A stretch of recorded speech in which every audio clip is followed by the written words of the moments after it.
Before Wu-Tang became a global movement, before the logo was on merch, tours, and video games, there was one quiet architect in Staten Island putting together something nobody in hip-hop had ever seen before. And the wild part? The same man who built the Wu-Tang empire almost lost control of it. That man was RZA. To understand how bold his vision was, you have to go back to the early days. Before he was RZA, he was Prince Rakeem, a young rapper trying to break through in the late 80s and early 90s. He signed a deal with Tommy Boy Records, dropped a single, and it didn't take off the way he hoped. For a lot of artists, that would have been the end. One failed deal, and you're labeled. Industry doors closed fast. But what made RZA different wasn't just talent. It was how he processed failure. He went back to Staten Island, rethought everything, and started studying the game like a chessboard. Around that same time, a flood reportedly destroyed a collection of his early beats. Imagine that. You're already coming off a setback, and then your music literally washes away. For some people, that's the final sign to quit.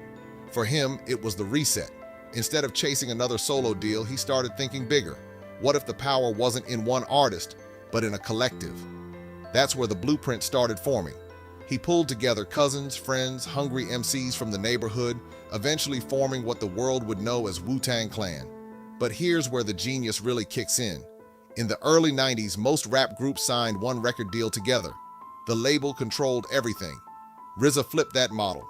Wu-Tang would sign as a group, but each member would be free to sign solo deals with different labels.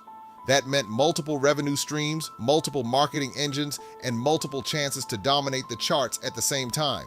That was unheard of.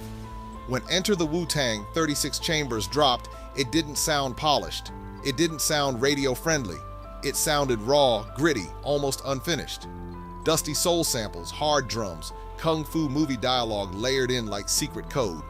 Compared to the smoother West Coast production dominating that era, this was aggressive and underground. But that rawness became the brand. RZA wasn't just making beats. He was building mythology. Shaolin references, 5% Nation influence, street wisdom mixed with martial arts philosophy.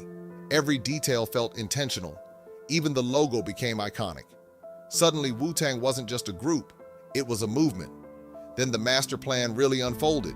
Method Man drops a solo album, then Old Dirty Bastard, then Raekwon, then RZA. Each project still carried that dark RZA production style, but each had its own personality. Instead of oversaturating the market, they multiplied their presence. For a few years, it worked flawlessly. Wu-Tang felt untouchable, but success brings tension. As members started building their own brands, questions naturally arose. Some felt creatively limited. Others wondered about finances. When one producer controls most of the sound, what happens when artists want to experiment? What happens when outside producers start calling? RZA had built the empire by keeping a tight grip on production. That consistency created the Wu-Tang identity. But over time, that same control became a debate point among fans and even within the group. By the late 90s, you could feel a shift. The sound was evolving. Some members began branching out more heavily. The cohesion wasn't as tight as the early days. Critics debated whether RZA's production had declined or whether the industry had just changed. And here's the real question. Did RZA's strict structure protect Wu-Tang's brand, or did it eventually box them in? That debate still lives today in comment sections and hip-hop forums. But what separates RZA from many producers is that he didn't stay stuck in one lane. While people were arguing about the group's direction, he quietly expanded into film scoring. Martial arts films weren't just aesthetic for him, they were passion. He started composing for movies, acting, directing, stepping into Hollywood spaces that very few hip-hop producers had touched at that level. That evolution showed something important. RZA wasn't just a beat maker, he was a strategist, a thinker, someone who saw beyond one era. And even when Wu-Tang wasn't dominating charts like the mid-90s, their influence never faded. Producers today still study those early drum patterns. That dusty minimalism inspired entire underground waves. The idea of group members operating like independent brands under one umbrella? That model shows up everywhere now. Whether you love every creative decision he made or not, you can't deny the blueprint changed the business. And here's what really cements his legacy. Most hip-hop groups don't survive internal tension. They fade. They fracture permanently. Wu-Tang? Decades later, they're still touring, still referenced, still respected. That longevity traces back to structure, back to planning, back to someone thinking 5 steps ahead. That someone was RZA. He wasn't the loudest member, not the flashiest, not always the fan favorite, but he was the architect. And maybe that's why his story hits different. It's not just about beats, it's about vision, about turning neighborhood talent into a global brand, about understanding contracts as much as drums, about blending philosophy with street reality.